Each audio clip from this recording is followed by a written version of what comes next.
Hai semuanya, balik lagi di warga. Hari ini, warganya para ibu serunia.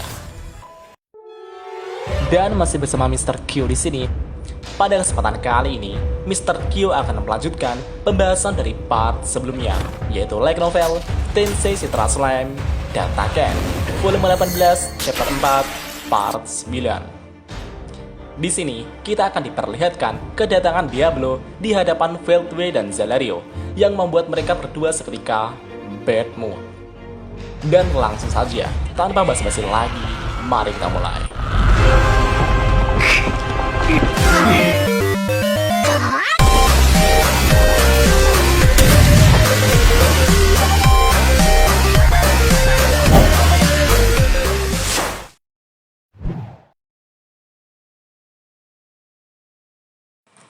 Setelah Rimuru mendapatkan laporan dari Dino tentang penyerangan Mikael di Eldorado, Rimuru kemudian melakukan persiapan untuk pergi berperang. Rimuru akan membawa Benimaru, Rangga, Kumara, dan Soe sebagai anggota serangan mendadak kali ini. Akan tetapi, pada saat Rimuru dan yang lainnya memulai persiapan mereka, perang sudah dimulai. Veldway, Velzar, Zalario, dan yang lainnya telah tiba di Eldorado dengan menggunakan instantaneous movement. Strateginya adalah untuk membantai mereka yang bergegas keluar sambil mencari pengguna skill seri Malaikat, Purity King Metatron. Jika pengguna skill Malaikat itu tidak keluar untuk mempertahankan kota, Cagalli dan timnya akan masuk sebagai tim penyerang.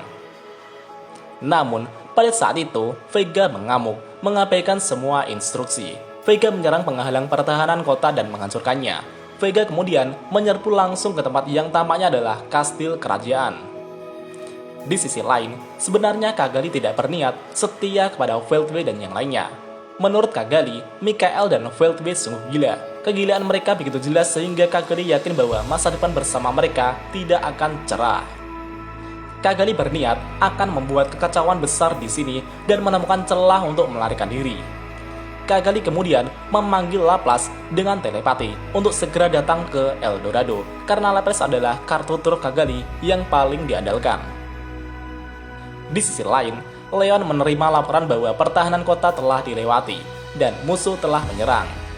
Dengan laporan lebih lanjut, seorang kesatria yang berdarah-darah berteriak, "Kekuatan musuh sangat besar, mereka sudah memasuki kota dan kita berada dalam kekacauan."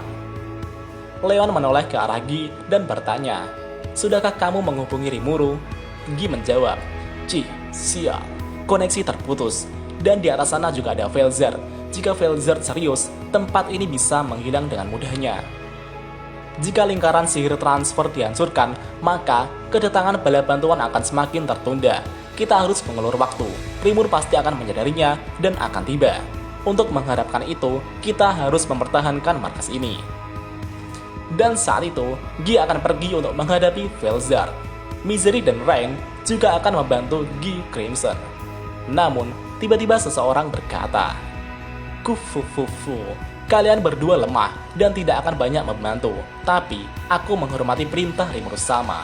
Aku akan membantumu. Jadi, ayo pergi bersama. Kalian harus berterima kasih kepadaku karena aku memiliki niat membantumu." Dan pria itu adalah Diablo. Rain merasa tersinggung karena hal ini dan mulai berdebat dengannya. Gi berteriak kepada mereka dengan nada jijik.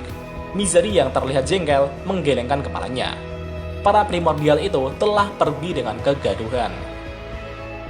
Gi dan yang lainnya akan mengurus hal-hal di luar, dan Leon harus mengamankan diri dan menjaga lingkaran sihir transfer agar tidak dihancurkan.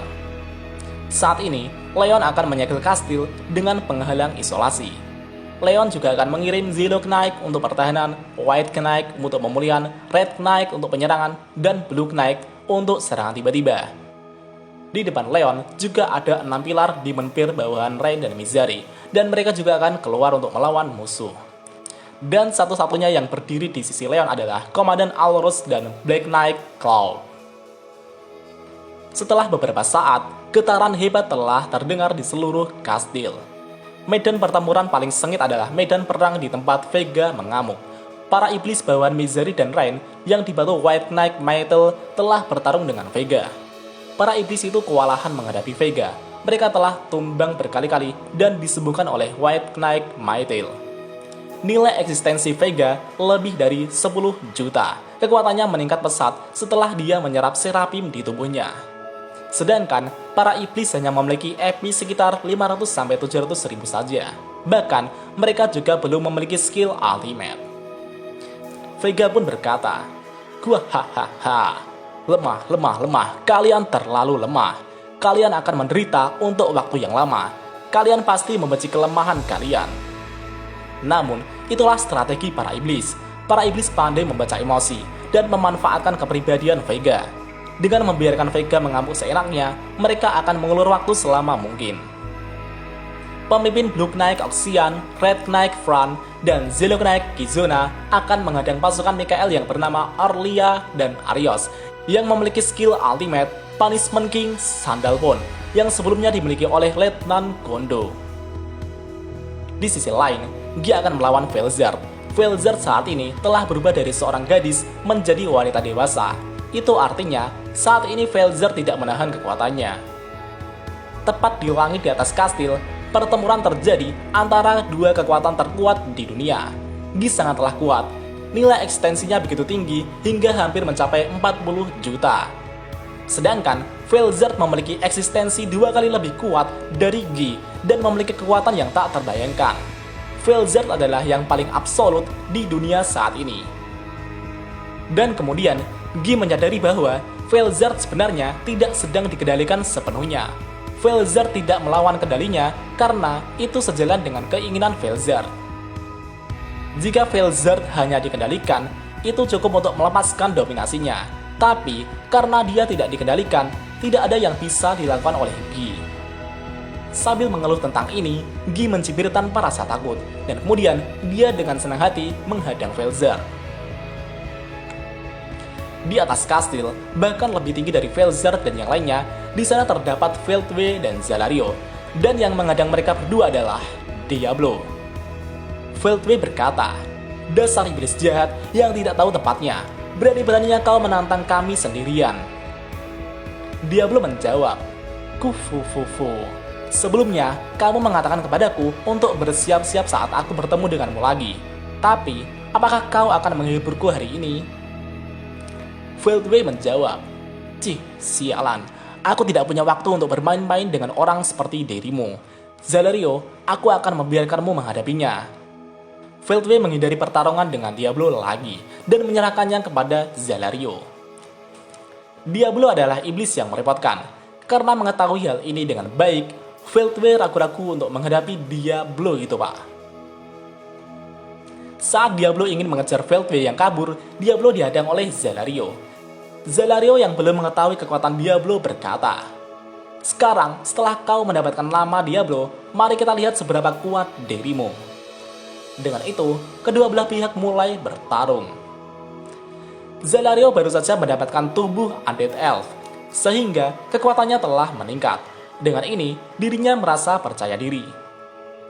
Zalario kemudian menyerang dengan melepaskan skill Dark Egg Palms.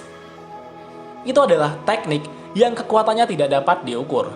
8 energi proyektil terbang menuju ke arah Diablo. Dengan melihat itu, Diablo bergumam dengan nada bosan. "Itu tidak berguna, jadi hanya sejauh itukah kemampuanmu?" Diablo dengan mudahnya menghindari proyektil tersebut dan memelototi Zalario. Diablo berkata, "Apakah kau seorang amatir? Meskipun kekuatanmu besar, kau telah membuang-buang energimu." Mendengar dirinya diceramahi oleh Diablo, Zalario kesal dengan Diablo. Zalario pun menanggapi Diablo dengan berkata, "Diam, itu bukan apa-apa bagiku. Kau dan aku berbeda dalam hal jumlah kekuatan absolut yang kita miliki. Kau harus lebih mengkhawatirkan dirimu sendiri dan bukan aku." Kondisi Zalario yang sekarang berbeda dari saat dia menyerbu labirin Ramiris. Sekarang, dia memiliki tubuh fisik dengan nilai eksistensi lebih dari 20 juta. Bahkan, Zalario yakin bahwa dirinya tidak akan kalah oleh True Dragon sekalipun. Tapi, Diablo hanya membalas dengan mencibirnya. Diablo berkata, "Inilah mengapa amatir tidak bagus. Dalam pertarungan, kita harus memusnahkan lawan kita dengan satu serangan atau bersiap untuk pertempuran yang panjang. Jadi, aturan dasarnya adalah fokus pada cara bertarung tanpa kelelahan." Jika kau tidak memahami itu, kau telah bermalas-malasan, bukan? Zalario pun sangat kesal dengan sikap superior Diablo. Zalario menanggapi Diablo dengan mengatakan, "Diam, saranmu bukan urusanku, jadi diam saja. Bahkan, aku telah bertarung di garis depan melawan para insektar, musuh alami para iblis. Kau seharusnya tahu bahwa seorang sepertimu yang telah hidup nyaman di permukaan bukanlah tandingan bagi diriku yang sekarang." Dia belum menjawab. Itu sangat mengesankan. Tapi, aku juga telah berjuang sampai mati melawan Zegion Dono. Zegion Dono juga merupakan majin tipe insektar yang sangatlah kuat. Selain itu, dia telah diberi sebagian sel Rimurusama. Dan aku kesulitan karena memiliki sedikit bagian yang bisa diserang. Karena tidak mungkin bagiku untuk menyerang sel Rimurusama. Meskipun begitu, Zegion Dono adalah lawan yang sangat sulit untuk dikalahkan.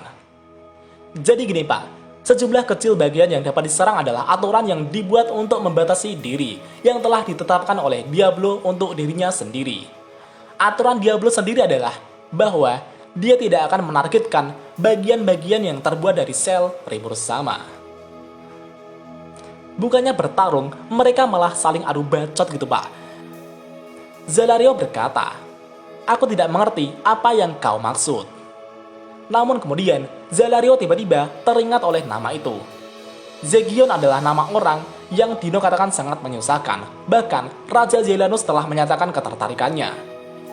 Jika Diablo bertempur sampai mati melawan orang seperti itu alih-alih latihan, Zalario akhirnya menyadari bahwa Diablo sepertinya juga berbahaya. Maka dari itu, Zalario mulai menganggapnya serius. Pertempuran antara Diablo dan Zalario akan segera dimulai. Dan di sisi lain, di depan Rain dan Mizari, berdiri Pico dan Gracia. Ini adalah pertarungan 4 orang idiot yang gak ada otak gitu Pak. Sumpah, gue ngakak di scene ini gitu Pak. Dan gue akan membahas pertarungan kocak mereka berempat di part selanjutnya.